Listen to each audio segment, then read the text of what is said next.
Okay, magandang araw po sa ating lahat at panibagong update na naman ang ating gagawin ngayon, no?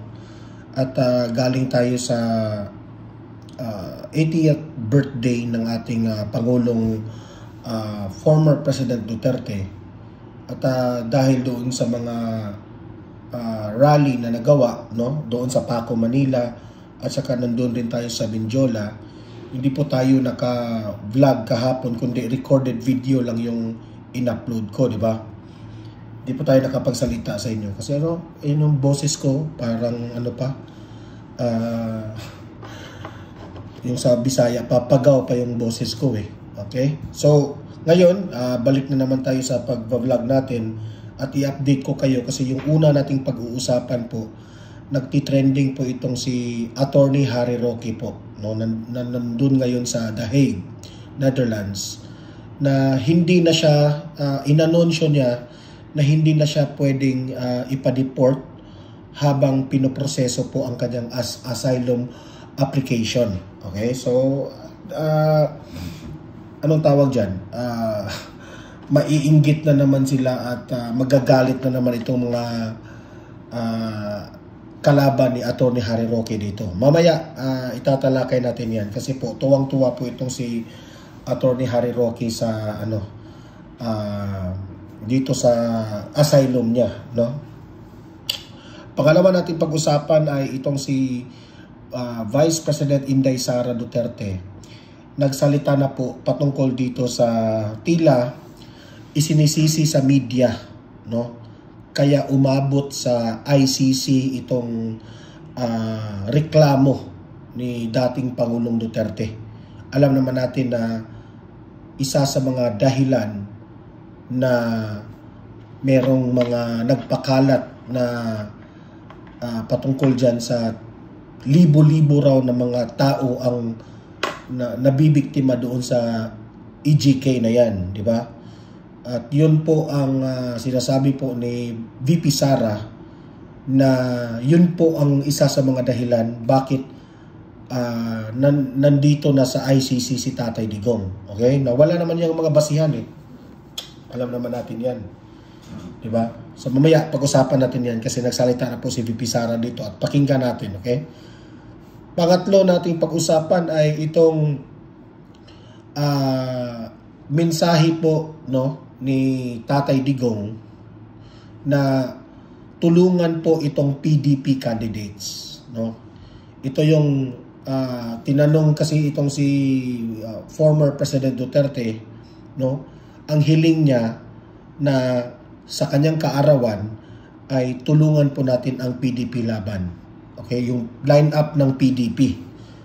Kasi po imagine birthday po ni Tatay Digong pero ang kanyang birthday wish patungkol pa rin sa kung saan matutulungan yung taong bayan. Kasi po no, sa walang halong bias Bakit naman natin iboboto yung alyansa ng Bagoong Pilipinas? Medyo mga na yun mga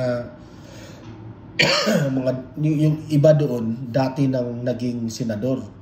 Wala namang nangyari sa bansa natin, di ba? So, yan po ang hiling ni Tatay Digong, vote straight sa mga PDP. Mamaya ipapakita ko itong video na ito itatalakayin rin natin yan. Ito, nag-trending naman itong sunod nating itatapik ito. Itong si John Vic Rimulya.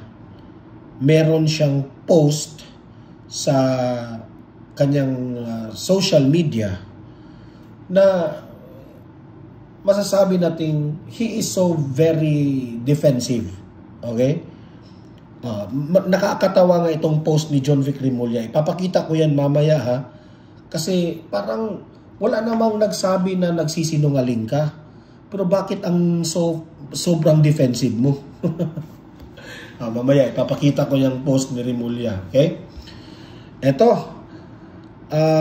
dating Pangulong Rodrigo Duterte, no, kinantahan ng happy birthday ng ilan na mga nagpoprotesta kontra sa dating Pangulo sa Liwasang Bonifacio, Manila, kasabay ng pagdiriwang ng kanyang 80th birthday.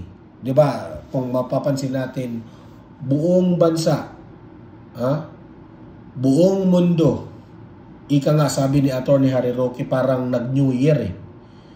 Kasi lahat ng parte ng bansang Pilipinas, all the islands of the Philippines, not only the Philippines but the entire nation, Singapore, Alaska, Hong Kong, Japan, lahat nag-celebrate sa birthday ni Tatay Digong.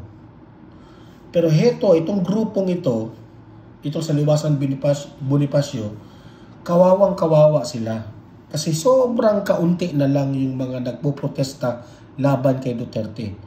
Tapos, ako ay naawa sa kanila Kinantahan pa nila ng pangbubuli na birthday song si Tatay Digong. Mamaya ipapakita ko yan sa inyo. Okay? Alam kong magagalit kayo dito sa kanila, pero sa akin naman, nakakatawa sila. Kaunti na lang sila. Ito bang mga taong mangmang, mga tanga, na ako po'y naawa sa kanila kasi po, biktima sila sa mga maling impormasyon. Okay? Mamaya ipapakita ko yan. Ito, pinakamatinding last topic natin ay itong approval ratings ni Bongbong Marcos. Bumaba. Sobrang bagsak ang approval ratings at sobra namang pagtaas ng approval ratings ni VP Sara. Mamaya ipapakita ko sa inyo, itatalakay natin yan, okay? Pero bago ang lahat, bago natin ito itatalakay, help me po muna na i-like at saka i-share itong ating video para guys, kakalat ito sa mga natutulog nating mga bangag na mga kapatid. Gising-gising mga bangag. Okay, like and share. 1, 2, 3, go. Ayan, thank you very much. And also guys, sa mga bago pa lang dito sa Don Mar TV, mag-subscribe na po kayo para updated kayo lagi sa ating mga balita. And at the same time, yung mga cellphone ninyo, ma-notify yan, na meron tayong bagong uploads, breaking news, o nagla-live man ang Don Mar TV. Okay, so mahalaga po na mag-subscribe tayong lahat. Ready? 1, 2, 3, go! Ayan, nakasubscribe na ba lahat? Okay, so unahin muna natin ito Itong si Attorney Harry Roque na hindi na pwedeng ipa-deport dahil nagpo-proseso na po ang kanyang asylum dyan sa The Hague, Netherlands. Okay, panoorin po natin ito. Play. Kumpiyansa si former presidential spokesperson Attorney Harry Roque na hindi na siya mapauuwi ng pamahalaan ng Pilipinas kahit pa igiit ng kanyang mga kritiko na harapin niya ang mga kasong inihain sa kanya ng Kamara. Ayon kay Attorney Roque na isumiti na niya ang kanyang asylum application sa the Netherlands. At habang pinoproseso ito ay kailangan niyang manatili doon at hindi na niya kailangan pang magtago. Naka-file na po. So, hindi na ako po pwede ma-deport na Ako, sa totoo lang, bakit tinanggap ito ng The Hague, Netherlands? Unang-una, napapansin na sobra na po ang mga nangyayaring pamumulitika dito sa Pilipinas. Okay, may basihan naman Kahit nga yung Timor-Leste rin, yung kay Teves, di ba? Inis na inis nga si Rimulya doon. So, I think, magaling naman na abogado itong si Attorney Harry Roque at na, ano tawag doon? Na-explain niya ng maayos, napaintindi niya ang mga authorities dyan na dahil sa mga kahit hindi pa nga matatawag nating wala pa silang pruweba, wala pa silang sapat na ebidensya, inakusahan na nila si Attorney Roque, di ba? So kaya yan, while pinaproseso yan, hindi siya pwedeng ipapa-deport doon sa Pilipinas. Hindi siya pwedeng huhulihin diyan. Di ba?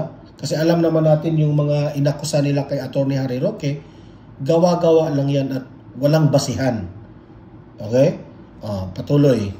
Well, hayaan na natin desisyonan niya ng gobyerno ng Netherlands kasi fortunately, hindi naman yan subject to voting.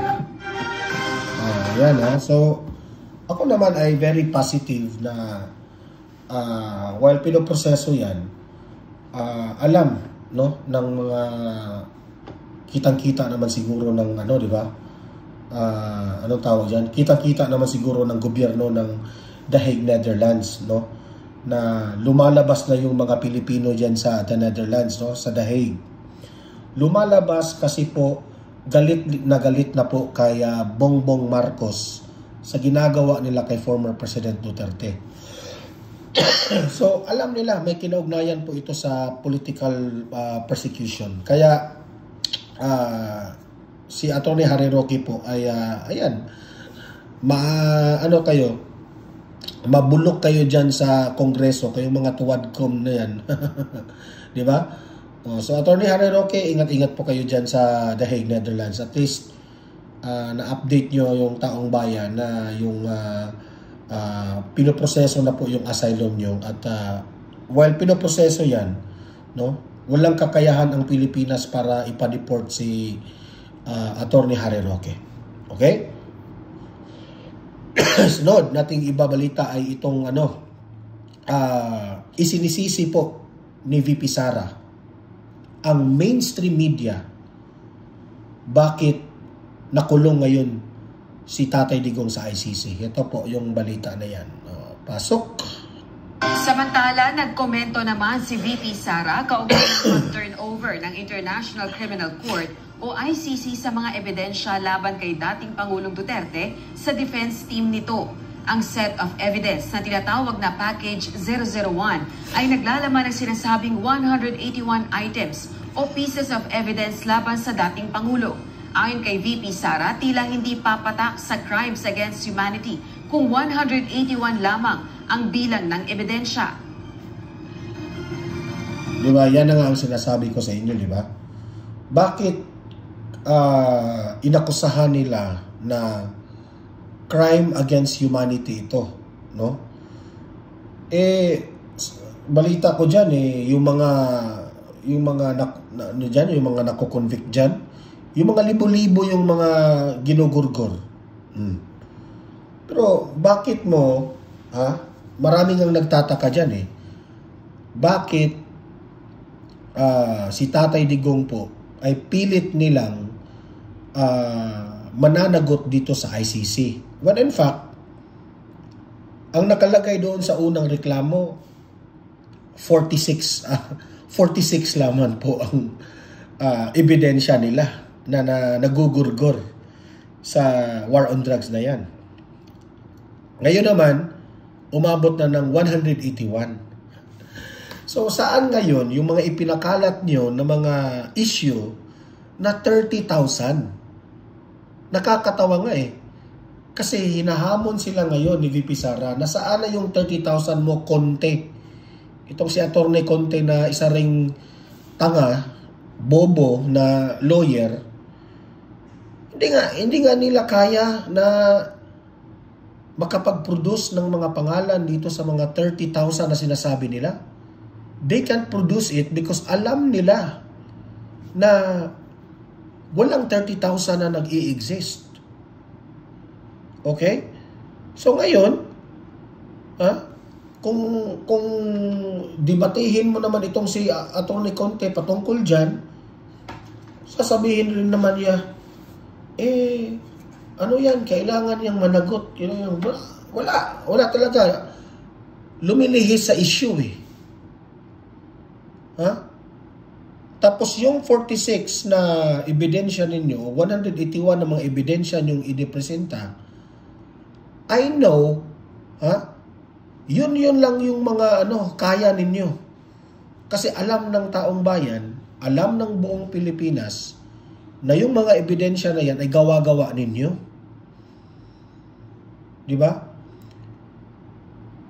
Kami, mga taong bayan, ito opinion ng taong bayan hindi nyo pwedeng gawa ng kung ano-anong akusasyon si Tatay Digong. Kasi po, kitang-kita po naman ng taong bayan kung paano nilinis ni Tatay Digong itong bansang Pilipinas. At dahil lang sa hindi kayo manalo-nalo kasi sobrang mahal po ng taong bayan kasi grabe kasi itong si Tatay Digong nung time na yan kasi marami pong nasagasaan na mga oligarchs, mga politicians na greed and power ang hinahanap na hindi na nila ma-achieve ang kanilang mga pangarap dahil kay Tatay Digong. Kaya wala silang ibang ginawa kundi hinanapan ng kasalanan si Tatay Digong at alam nilang hindi sila mananaig dito sa korte ng Pilipinas kaya dinala nila ito sa ICC. At nagpalabas sila ng fake news na libo-libong katao raw ang mga ginurgor ni Tatay Digong. Imagine that one. Tapos masaya kayo dyan? Ikaw attorney Conte You are an attorney. That is a big disgrace to all the attorneys in the Philippines. Alam naman natin na mga attorney, ang pagbabasihan ninyo sa mga kaso ninyo ay ebidensya. Now, if you are telling that there are 30,000 people na namamatay during the war on drugs ni Tatay Digong, now produce 30,000 evidence. You cannot provide because alam mo, maling-mali ka. Diba? O heto, isa rin dito yung media Ang media naman, alam nilang fake news, kinakagat nila. Isa na dyan ang Rappler Ito si Reza O ito, paurin. Okay lang din naman siguro na mag-comment ako dito dahil hindi naman ako kapante ng ICC case. 181 pieces of evidence at sinasabi nila libo-libo. This is a case of crimes against humanity. Kaya nga So, kung meron ka lang 181 na yan, na ebidensya na yan, hindi yan pasok sa crime against humanity. Hindi dapat ma-ICC si Tatay Digong. Kung kakasuhan mo man siya, dito sa Pilipinas, hindi yan pasok sa criteria dyan sa ICC. 81 pieces of evidence. Does that... Actually, sa totoo lang, hindi deserve ni Tatay Digong na mapunta dyan. Sa totoo lang. Crime against humanity. Kasi sinasabi ko, naging kaso ba ito dahil sa atake lang ng media? Naging kaso yan, VP Sara, dahil sa pamumulitika nila. Yun ang katotohanan. At sinakyan dito sa mga kalaban ni Tatay Digong, nila Trillanes, nila Dilima, sinakyan. Di ba? Hindi sila manalo-nalo Sa pahayag ng pangalawang Pangulo, iginiit nito ang malaking papel ng media. Kaya nakadetine ngayon sa ICC si dating Pangulong Duterte kahit hindi naman talaga dapat sa una pa lang. Anya, pinalabas ng media na ang ibang kahulugan na kung tutuusin ay programa o trabaho ng pamahalaan para sugpuin ang illegal na droga. Actually, sa totoo lang, si Tatay Digong po ay matino na nilinis niya ang bansang Pilipinas. Dahil nung panahon po ni Pinoy, di ba si Pinoy man yung sinundan niya, alam naman natin kung gaano kalala ang droga, ang mga jadik, gaano kalala yung mga krimen na nagresulta itong mga bangag na ito. Ako nga inaawa kay Tatay Digong Sobrang awa na ko na siya pa yung naglinis sa atin. Siya pa yung pinagbibintangan na may kasalanan. Diba? Bansa. Nasaan na ang 30,000 pieces of evidence? This is not... Conte, sagutin mo ito, Conte. Huwag kang tanga dyan, Conte. A case for the ICC. This was not even... These were not even cases in the Philippines. Not a single case.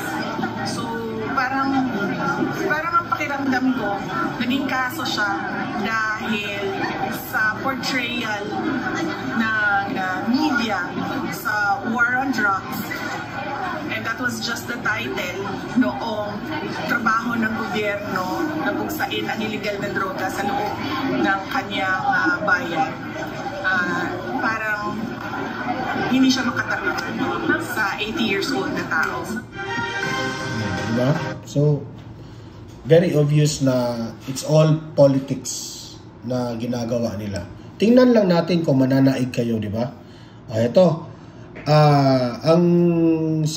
Guys, para makatulong tayo kay Tatay Digong, para makatulong rin tayo na mananalo po si VP Sara sa 2028, at para po makatulong tayo dito sa impeachment complaint laban dito kay VP Sara, ang hiling po ni Tatay Digong sa kanyang kaarawan, sa kanyang 80th birthday, ay gusto niya na panalunin lang natin itong PDP. So yun lang po ang hiling ng ating Tatay Digong, na vote straight dito sa PDP. Ito po yung video, papakita natin. Happy birthday, happy birthday, happy birthday. Kasabay ng libo-libong taga-suporta ni dating Pangulong Duterte sa iba't ibang panig ng mundo, nakiisa rin sa Solidarity Rally at picnic celebration ng kanyang ika-80 taong kaarawan ang mga Pilipino at dayuhang taga-suporta niya dito sa International Criminal Court Complex sa The Hague, The Netherlands, Biyernes, March 28. Tumayo pa kami galing sa Cuxhaven, Germany, para lang madalaw siya. Galing Germany, sobrang maraming mga OFWs natin na nagtipon-tipon dyan. Mga malalayo pa yung mga pinagtrabahuan nila, pero talagang pumunta sila dyan. Okay? Dahil sa pagmamahal ng Pangulo. Hindi basta-basta yan, Remember, hindi basta-basta yan. Ang hirap pumunta dyan para suportahan lang si Tatay Digong. So, makikita ito ng gobyernong Marcos na yung pinakulong nyo sa ICC, ito, ang dami pong mga nasaktan. Kaya nga, ikaw, good luck Marcos, bagsak lang. Mamaya, yung rating, ipapakita ko sa inyo. Kaya magdalaw ako sa Tatay Digong, pero umasa kami sana makalabas ka ng maaga. Bring him home! Bring him home! Andito po kami ng Tatay Digong just to support Tatay Digong his birthday. We wish him to be back home. Stay strong, and we are here for you.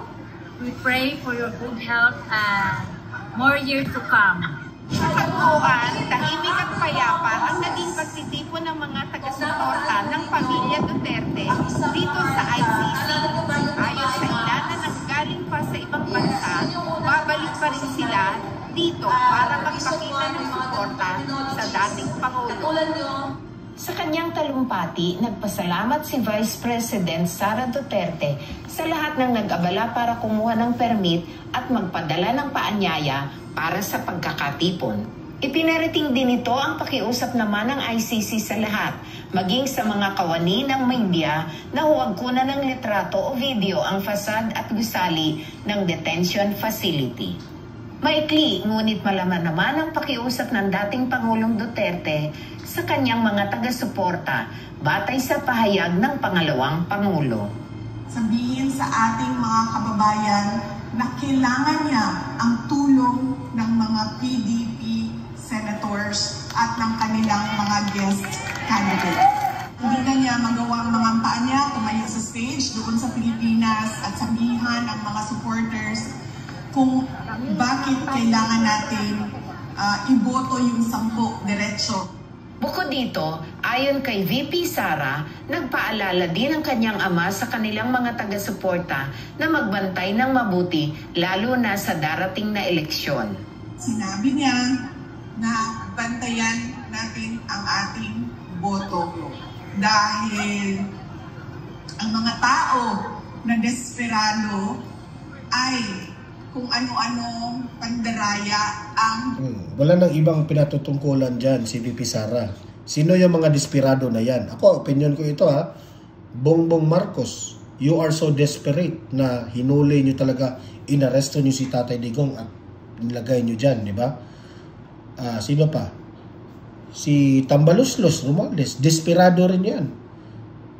Gumawa siya ng programang ayuda-ayuda na yan para tumatak sa isipan ng taong bayan na siya yung gumawa dyan sa ayuda. Di ba? Pera-pera lang ang labanan eh. May pera lang kayo kasi you have the resources of the Philippines. Pero kung wala kayo dyan sa pwesto ninyo, para kayong tae na bulok. Naiisip para lang manalo sila. Gayon din, nakikiusap ang dating Pangulo maging sa kanyang mga kaibigang abogado sa Pilipinas na huwag nang magtalakay o makialam pa sa kanyang kaso sa ICC. Ayon kay VP Sara, ipagdasal na lamang aniya ang kanyang ama na bigyan pa ng lakas ng loob at pangangatawan na harapin ang kaso dahil lagi nitong binabanggit na nais niyang makauwi na sa Pilipinas. Positibo ito na makakapanungkulan pa bilang mayor ng Davao City. Sabihin ko sa lahat ng mga supporters ni Pangulong Rodrigo Duterte at sa lahat ng mga abogado na kaibigan niya, huwag tayo makialam sa kanyang kaso sa International Criminal Court. Hayaan natin ang kanyang mga abogado at ang korte mismo magdesisyon kung ano ang mangyayari o ano ang susundin kaparte ng proseso ng korte. Cynthia Teruel, UNTV News and Rescue. Okay, so bakit mahalaga yung panawagan ni Tatay Digong dito na iboto natin ang PDP? Isa dyan yung impeachment complaint laban kay VP Sara. Kapag mananalo lahat ng mga PDP po, mahihirapan silang ma-impeach si VP Sara. At kung mahihirapan silang ma-impeach si VP Sara, tuloy-tuloy na yan. Nasa 2028, mananalo na si VP Sara. Mananaig tayo. So this is the first step. Iboto natin ang PDP. Straight yan mananalo sila. Para pagdating doon sa Senado, sa atin lahat yung mga sa senador. Kakampiyan lahat kay VP Sara.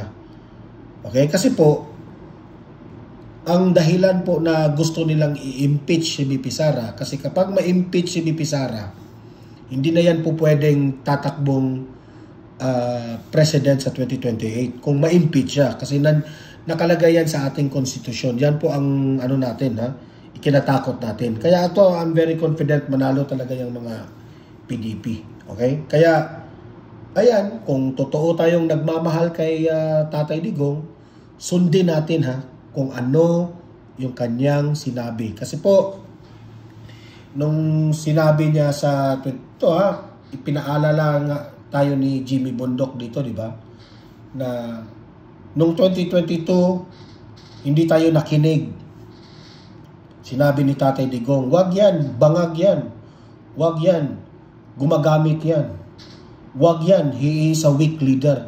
Lahat ng mga sinasabi ni Tatay Digong nagkatotoo. Di ba? This time, siguro naman makinig tayo. Di ba? Makinig tayo. Vote straight PDP. Please lang Jun. Okay? At ito, Junvic Rimulya, very defensive.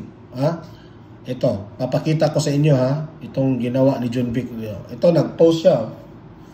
Sabi ni Junvic Rimulya dito, nag-trending ito sa social media. Swear to God. Ginamit pa yung Panginoon. Swear to God, I've never lied in my life. Hindi raw siya nagsisinungaling ni isa sa kanyang buhay. Maniniwala kayo? Ako, opinion ko you never lied sa buong buhay mo? Wow.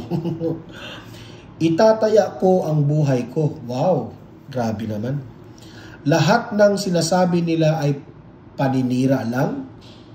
They misunderstood what I said. These are just rumors. Believe me. Alam mo, sa totoo lang, John Vic, no? Wala namang may sabi na ikaw ay nagsisinungaling. Bakit ang defensive mo? Di ba? Kitang-kita ako ha, this is my own analysis, opinion ko to. Ang taong pilit mong maniniwala sa iyo, gagamitan mo talaga ng swear to God, I never lied in my life. Kung ano-anong, alam mo, John Vic, hindi mo na yan kailangan i-post sa social media. Hindi mo na yan kailangan sabihin sa buong mundo na hindi ikaw ay nagsisinungaling. Hindi kailangan yan. Gawin mo lang through actions. Kasi ang nakikita po namin, magaling kang magsalita, pero iba naman ang ginagawa mo. Gaya ka rin ng bangag mong amo.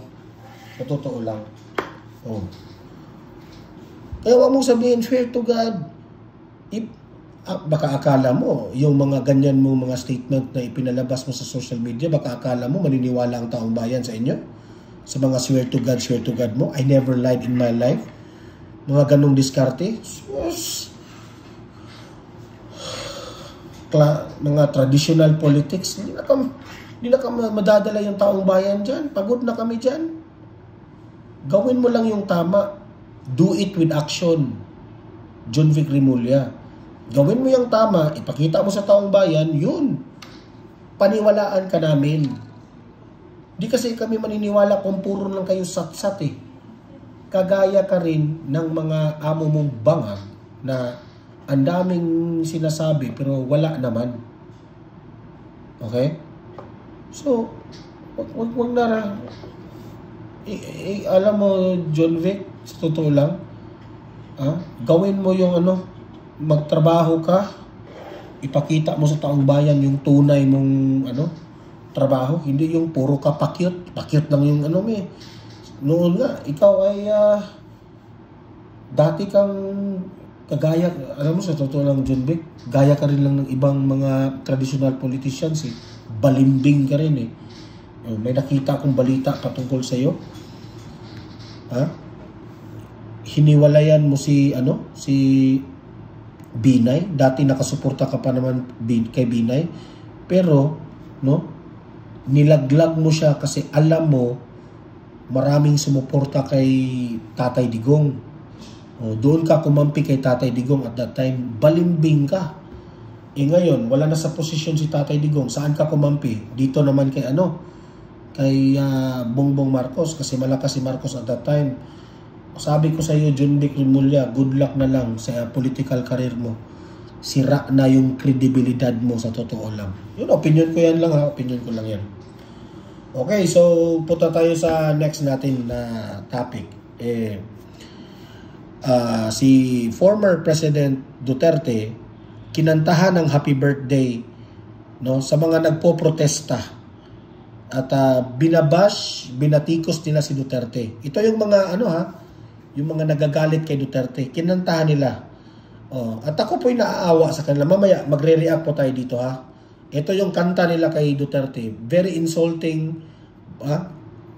Nakakahiya kasi birthday ni Tatay Digong pero binastos nila. Tingnan nyo. Play.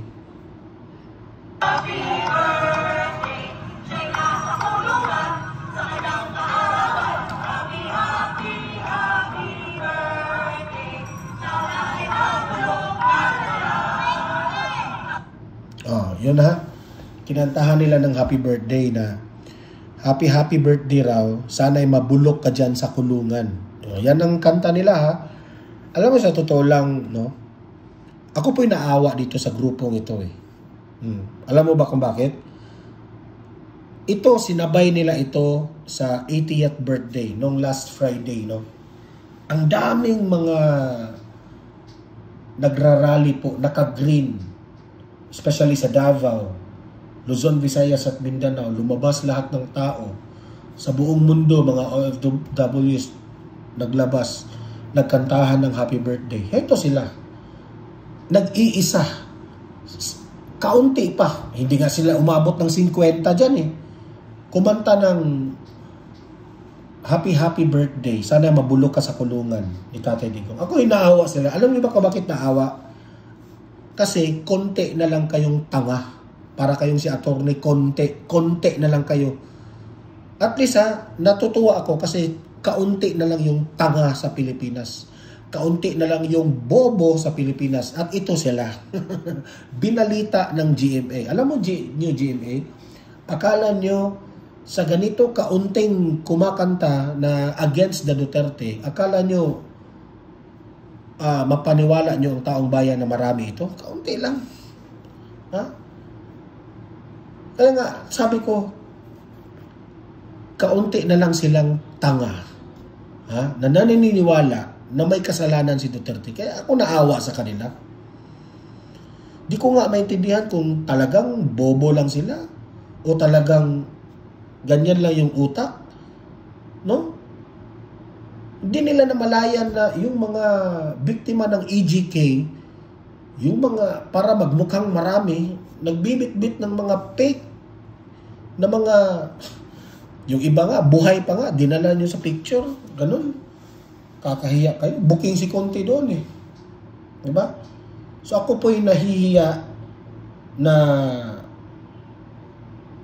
ako kung ako'y nasa kalagayan dito sa mga nagkakantang ito ba, ako po'y nahihiya para sa inyo. Eh sa bagay, hindi sila mahihiya kahit kapal ng mukha nila. Tingnan natin ulit. Ayan si ate gumagano, no? Sayang-saya niya. Akala niya siguro, no? Lamang na sila sa ganyan nila. Hoy ate, ha? Sabihin ko sa iyo, nagmukha kang tanga dyan. Pinagtawanan ka ng sambayan ng Pilipino sa ginagawa mo.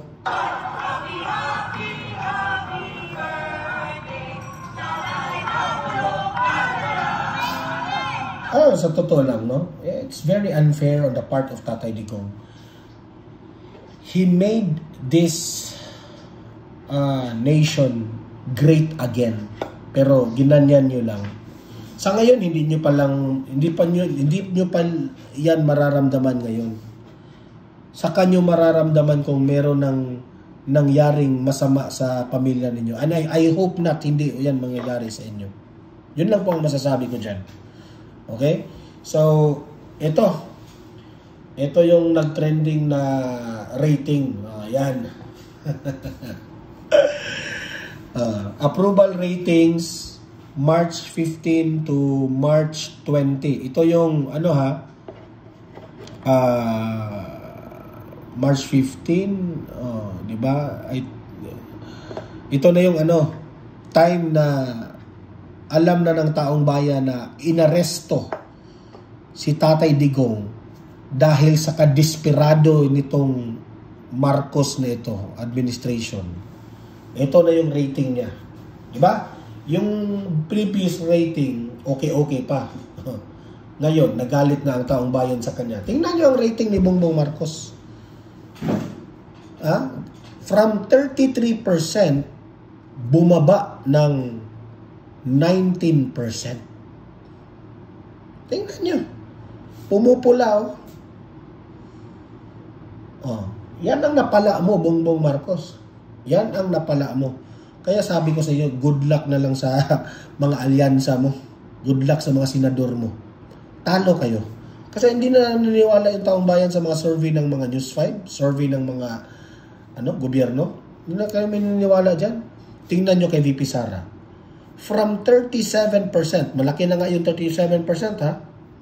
From 37%, lumaki pa 42% na ngayon. At yan ay tuloy-tuloy na. Yan ay tuloy-tuloy na. O disapproval naman. 57%. Look at that. Bongbong Marcos. Sobrang laki ng disapproval mo. Nakapula pula yung 57%. That is talaga. Ako'y natakot po sa political career ni Bongbong Marcos. Bagsak na yan. Tingnan nyo kay VP Sara, 37% po ang disapproval. Very small. No, ano bang nito? Ano bang meaning dito? It really means na si Bongbong Marcos po ay sinusuka na ng taong bayan.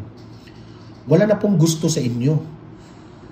Alam na ng taong bayan na hindi ka marunong maging presidente. Alam na ng taong bayan na ikaw ay takot magpa-hair follicle test. At nagtatanong kami, bakit? Alam ng taong bayan na wala kang kakayanan para sugpuin itong mga korupsyong nangyayari ngayon sa bansang Pilipinas. At wala kang kakayanan para lumevel sa mga masang Pilipino. Yung asawa mo, sobrang sosyal. Hindi naman maaabot yung asawa mo. At higit sa lahat, namalayan po ng taong bayan na dapat ka nang palitan. Kasi nagsasayang lang po tayo ng oras kapag ikaw ang presidente. Yan ang totoo. Magre-real talk tayo. Pero wala tayong magawa. No? Let us wait for the next election na matapos ang term niya. Kasi hindi naman maganda na palitan si Bongbong Marcos nang hindi natin dumaan sa election, di ba? Oh. Pero sinasabi ko lang ito, no?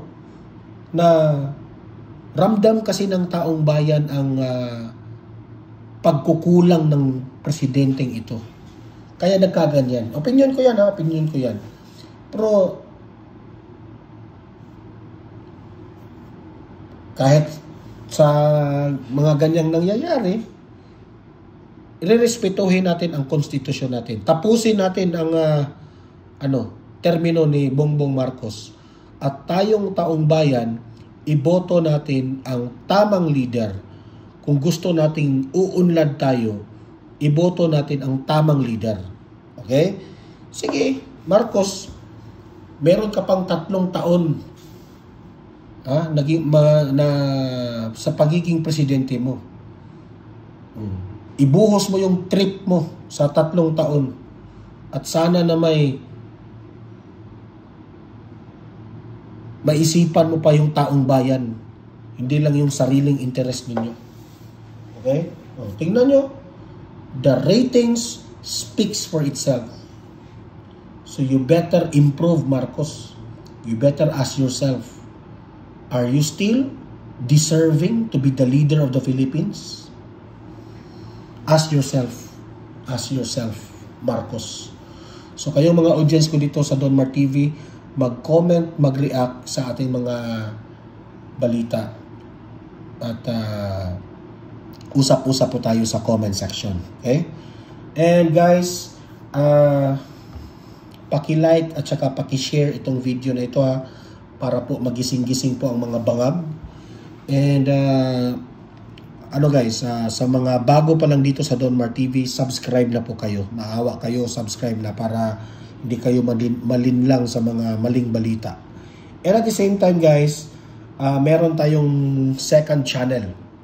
Yung second channel natin, Don Mar TV, Balitang Totoo. Yun. I-type nyo yan sa YouTube at mag-subscribe kayo doon.